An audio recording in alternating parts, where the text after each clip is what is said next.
शहादा शहरातील बस स्थानकांची अवस्था पाहता एकच संतप्त प्रश्न उभा राहतो. या बस स्थानकांचा नेमका वाली कोण? अनेकदा वृत्तपत्र, इलेक्ट्रॉनिक मीडियातून गंभीर वृत्तपत्र प्रसिद्ध होऊनही प्रशासन ढिम्माच.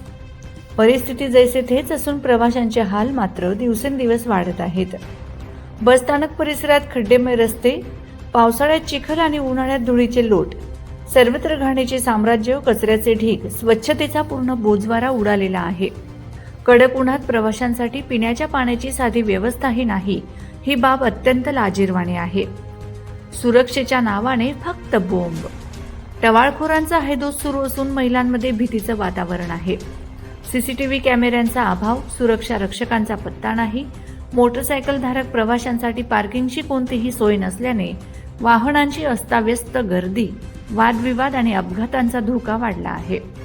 इतक्या गंभीर समस्या असताना प्रशासन, एसटी महामंडळ आणि स्थानिक लोकप्रतिनिधींचे मौन नागरिकांच्या जखमेवर मीठ चोळणारे ठरत आहे.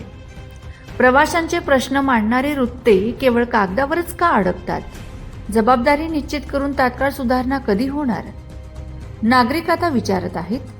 बस स्थानकांची ही दुर्दशा पाहणारे कोणीच नाही का? की एखादी दुर्घटना घडल्यावरच प्रशासन जागे होणार?